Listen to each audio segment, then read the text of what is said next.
حضرت انس رضی اللہ عنہ فرماتے ہیں، جان لو اللہ تعالیٰ کو زیادہ خوشی ہوتی ہے اپنے کسی گنہگار بندے کی توبہ سے جبکہ وہ توبہ کرتا ہے۔ ایک ایسے شخص سے بھی زیادہ بڑھ کر خوشی ہوتی ہے کہ جو دور دراز اور سنسان سے علاقے میں سفر کر رہا تھا، اچانک اس کی سواری گم ہو گئی، اس کا کھانا بھی اسی پر تھا، اس کا پانی بھی اسی پر تھا، تلاش کر کر کے مایوس ہو گیا، اونٹنی کا کوئی سراغ کہیں نہیں ملا۔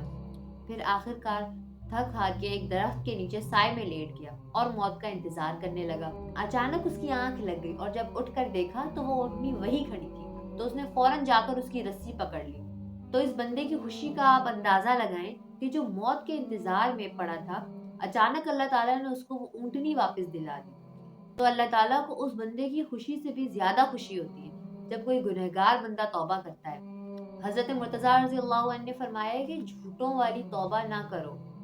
عرض کی کہ یہ جھوٹوں والی توبہ ہے؟ فرمایا ہاں، استغفار استغفار زبان سے پڑھتے رہنا اور استغفار کا دل میں نہ اترنا، یعنی کہ آپ کے دل و دماغ کو پتہ ہی نہیں ہے کہ کیا ہو رہا ہے، بس آپ کی زبان سے الفاظ نکلتے جا رہے ہیں۔ جب تک آپ کا دل باقاعدہ طور پر اس میں انوالو نہیں ہوگا نا، تب تک آپ استغفار کی لذت کو محسوس ہی نہیں کر پائیں گے۔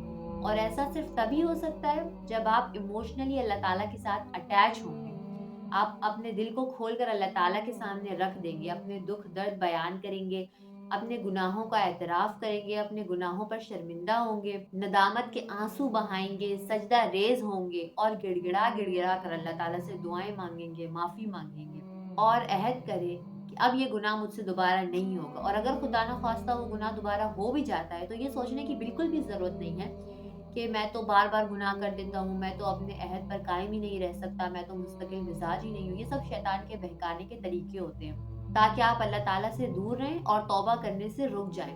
لیکن ایسا کرنے سے تو شیطان کی جیت ہو جائے گی، لیکن ہمیں ایسا نہیں ہونے دینا، ہمیں شیطان کو ہرانا ہے۔ اگر بار بار گناہ ہوگا تو بار بار توبہ کریں گے، بار بار اللہ تعالیٰ کی طرف پلٹیں گے، کیونکہ اللہ تعالیٰ نے تو فرمایا ہے کہ تم میری طرف چل کے آؤ گے تو میں تمہاری طرف دوڑ کے آؤں گا۔ اللہ تعالیٰ تو ہمیشہ ہمیں معاف کرنے کے لیے تیار بیٹھے ہیں، بس ہم ہی معافی مانگنے میں دیر کر دیتے ہیں۔ ایک حدیث شریف کے الفاظ ہیں کہ التائب من الذنب کمن لا ذنب له، گناہ کر کے توبہ کرنے والا ایسا ہے جیسے اس نے گناہ کیا ہی نہ ہو، یعنی اس بچے کی طرح ہو جاتا ہے جیسے اس کی ماں نے اس کو ابھی جنا ہو۔ توبہ کی حقیقت تو یہ ہے کہ انسان عزم مصمم کرے کہ اب مجھ سے یہ گناہ دوبارہ نہیں ہوگا۔ جس طرح دودھ کا تھنوں میں واپس کرنا مشکل ہوتا ہے، اسی طرح اس کا گناہ کی طرف لوٹنا مشکل ہو۔ اگر وہ جان بوجھ کر بار بار گناہ کرتا ہے، اپنے نفس کو گناہ کرنے سے نہیں روکتا، تو گویا وہ اللہ تعالیٰ کے ساتھ مذاق کر رہا ہے۔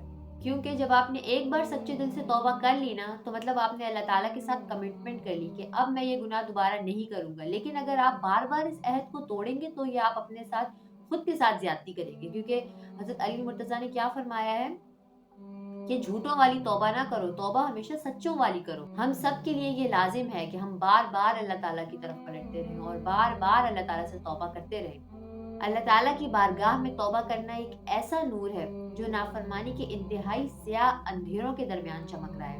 ہمارے گناہ کیا ہیں؟ اندھیرا، اور توبہ کیا ہے؟ ایک نور، ایک ایسی چمک، ایک ایسی روشنی جو آسمان کے کناروں پہ چمک رہی ہے۔ توبہ نافرمان لوگوں کو اکساتی ہے کہ وہ اپنے رب کی طرف رجوع کرے، ان کے لیے نافرمانی سے باز آنے کو خوبصورت بناتی ہے۔ اس سے یہ پتہ چلتا ہے کہ جب انسان گناہ کر لیتا ہے تو اس کے اندر معافی کی امید توبہ کے ذریعے آتی ہے، اور اسی طرح وہ انسان کو گناہ کرنے سے بھی بچاتی ہے۔